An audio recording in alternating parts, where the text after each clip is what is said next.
Hello and welcome to the Franchise Marketing Show. This episode was recorded at the International Franchise Show at the Excel. So although we use some really good microphones, there is some background noise going on, so there's some announcements going on because obviously it was a really busy show. But the content is absolutely fantastic. I really enjoyed recording these interviews and I hope you enjoy watching/listening to them as well. Enjoy. So, welcome to the Franchise Marketing Show. I'm joined by Simon Chicken. Simon, do you want to introduce yourself and your role? So I'm the event director for the International Franchise Show. Takes place every April at Excel. Fantastic, and we're here now. It's incredibly busy. It's Saturday afternoon. Yesterday was a really, really busy day. How's the show gone so far? Look, I think most people, in fact, everybody's been pretty happy with the show. Everybody has a different experience of the show, right? So for some people, the Friday's busy. For some days, the Saturday's busier. But all in all, I think a solid show. Yeah, I'm pleased with it. Absolutely. Like it felt. We were here last year as well, and it felt a real buzz around the show. There's a nice. I think the same for last year, but I think that all the exhibitors on the Friday morning approached it in the right way. So they were in a good mood. So and that sort of translated to the exhibitor next to them, and they're all looking forward to it and all approaching it in the right way. And I think what that meant is that translated when they start talking to visitors. It felt nice. Everybody was, and that just sort of roller coasted, so that everybody was actually, this is quite a nice place to be in. So yeah, it started with the visitors starting with the right approach in the morning, Yep. and it just went on through. So yeah, I'm happy. Yeah, fantastic. And there must be so much work that goes into obviously arranging the show, but the big thing, and I think it's an interesting one because I suppose every franchisor has the same thoughts as well, but to get this volume of attendees here, where you don't have to give away all your secrets. I'm not telling you. You don't have to give away all the secrets, but just an idea of how you get so many people here. And okay, so anything. So normal marketing, right? So we obviously have a database of visitors from the last event. Mm-hmm. Yeah, some of them have invested in a franchise, some haven't. So those are low-hanging fruit to go back to and say, look, have you found the right brand yet? If not, we're doing a show. There's more brands involved. Any publication, magazine that has the word franchising in it, we've either partnered with or we advertise in. But the magic bit, and this is something that we can do as organisers of a big show, rather than an individual brand, we can go to sector specific. So what we look at is 3 months out from the show, we're right, we've got 20 brands that might want people coming out of the military. We've got 20 brands that might want people coming out of the education sector. We've got 40 brands that want people with restaurant experience. And we go, right, let's I need to think of a different phrase, but fish in different ponds. So if somebody is already subscribed to a franchise website or magazine or whatever, back in the day it would be Buy the Express on a Thursday. They're easy, but we have to do more than that and go to people leaving the army. So there's publications specifically for people leaving the army. There's publications and websites for people who are leaving the force, leaving the police force, for example. We haven't done it this year or we didn't do it to the NHS post-COVID because we just thought it was not really the right thing to do. But that's to give you a feel for how it works. We fish in different ponds. Yeah, and obviously it's been incredibly busy. It was really busy last year. What do you think the future of shows are? Because I think probably after COVID, people were unsure maybe what the future of shows were. But I think you've kind of clearly shown there is still a massive appetite for people coming along to shows. And I think it's so important for franchising that there is this type of event where people can come and get an idea of the scale of the sector. Because I think part of the problem we have in franchising is people don't understand all the different sectors, all the different types of brands. Yeah. And this is I'm not sure you can showcase that in any other way as well as you can do at a show. What do you think is kind of the future of shows over the next few years? Look, I think COVID is one, obviously massive thing. I think the internet was another, 5 years ago was another worry for us because websites were getting more and more sophisticated. You can engage online, and there's all sorts of tricks that you can use. But I think we've sort of gone full circle, and people do. Look, you're not buying a new car. right? It's a marriage. You have to meet these people face to face. Yep. And I think that's why shows work. I think we are, with this show, I think we're now at the point where we can almost say, and I don't want to over-egg this, we can almost say, we're not there yet, that if you are looking to buy a franchise or invest in a franchise in the UK, then in 2 days you can pretty much talk to all of them. Yeah, and what that means is healthcare sector. Pretty much all of them are here, right? So the visitor who's interested in the healthcare sector can come to a show, speak to all of them, decide who they like, decide who they don't like, but at least leave the show knowing that they've done their due diligence. Yeah. When the show was smaller, they could come to the show, speak to 2 brands, leave, and then wonder what else is out there. I think with shows, once they get to a certain level, it's almost self-fulfilling. So if you're interested in the healthcare sector, as an example, they come to the show. So I think it'll grow bigger, but not exponentially now. Not exponentially. I think every show will see maybe 20, 30 more brands and 1,000, 2,000 more visitors, but it'll get to that sort of stage. Yeah. And I think one of the things is, I think you do have that. You have people that come. I think when people come to shows now, and you must have more experience with this than anyone from running shows over the years, but your typical delegate that comes along now is further down the line of looking for a franchise than maybe they were, 10 years ago, because they've researched online and they come with a bit more of an idea of this is a particular sector that I'm looking in.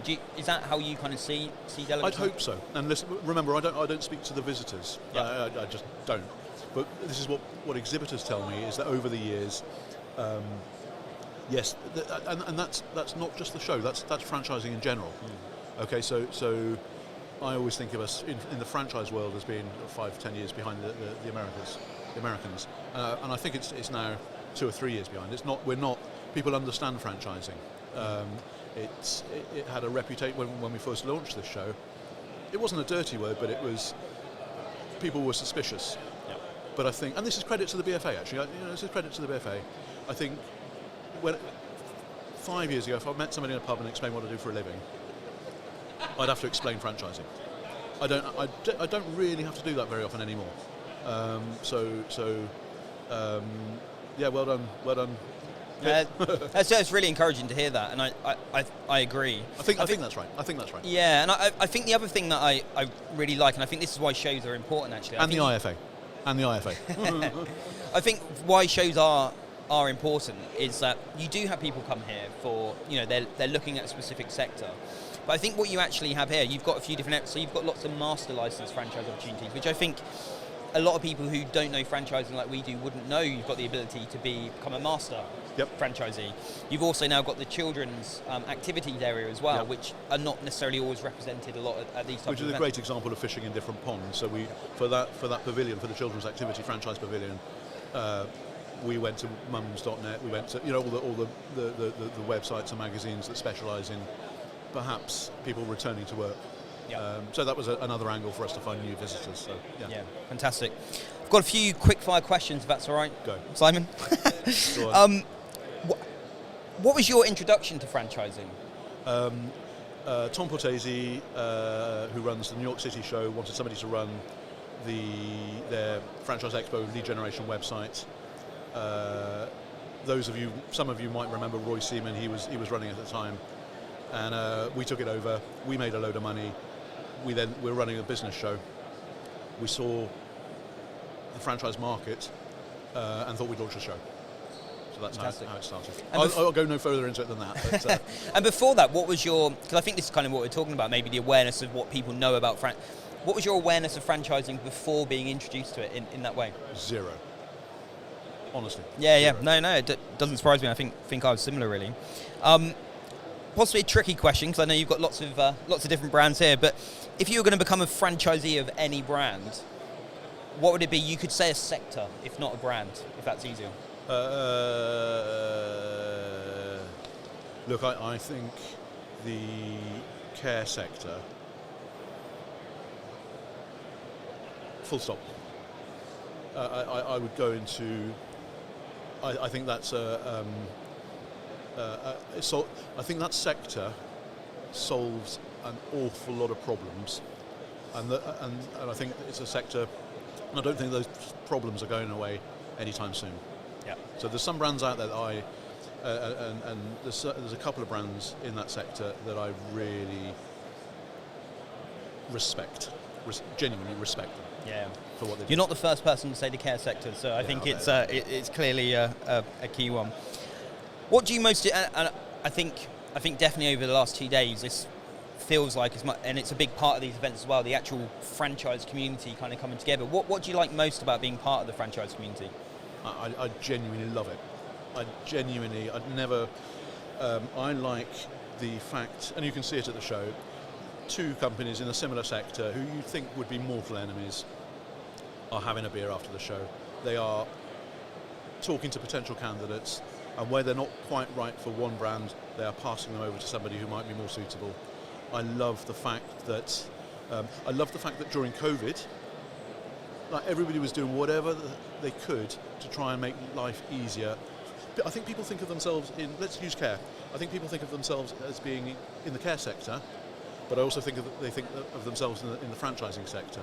And I genuinely love the way that everybody, where possible, tries to do the right thing for other franchisors. So I genuinely love it. And I like the fact that, I can talk about this forever. I like the fact that if you do something right and you do something well, the franchise community is generous.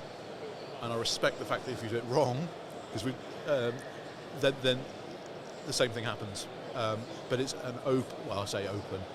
There's lots of there's intrigue here and there, and there's politics here and there. But in the main, I just think it's a great sector to be in, and they've been very supportive of the show over the years. Yeah, so I'm grateful. I totally agree, and I think that's been very evident in the last couple of days. The kind of community feel. What I think for a lot of us that are in the sector, we don't necessarily work outside of it. How and you do obviously with the business show, and how different is that than the business community in general and other sectors? Do you have is the franchise? Is it quite unique? Chalk and cheese.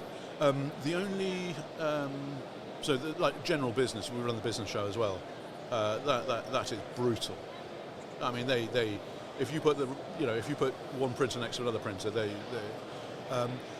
that said, the print sector is apparently like that, but I've never come across anything like the franchising sector. Nothing, no any.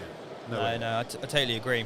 Quite a big question, but I think you have a good oversight with this for the very nature of the marketing you must do for the show. But what's the one thing that you think we could do as a sector to help build the overall awareness of franchising?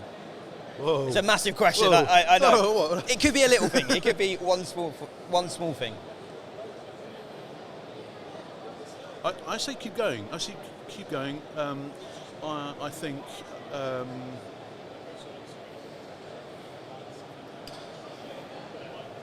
I don't know. I don't know is the short answer. Yeah. Keep doing what we're doing. No, I think keep going kind of makes sense. It feels like there's momentum. It feels like there's lots of brands growing and building and doing it in the right way. Yeah. And that's probably the key, isn't it? The sector can't grow too quickly, and maybe you lose some of that. So. Yeah. Brilliant. Well put. Simon, if anyone's interested in talking to you about future shows, etc., what's the best way to make contact? 07834 022 995. I repeat, 07834 022 995. If you're looking for a stand, 07834 022 995. What I love is no one's ever given a phone number before, so that's amazing. Can they ring at any time? If they want to 24/7. If they're interested in buying a stand for the April 2025 show, they can call that number. Absolutely. Brilliant. Simon, thank you so much for coming Pleasure. on. Enjoy the rest of the show. Pleasure. Thank you very much.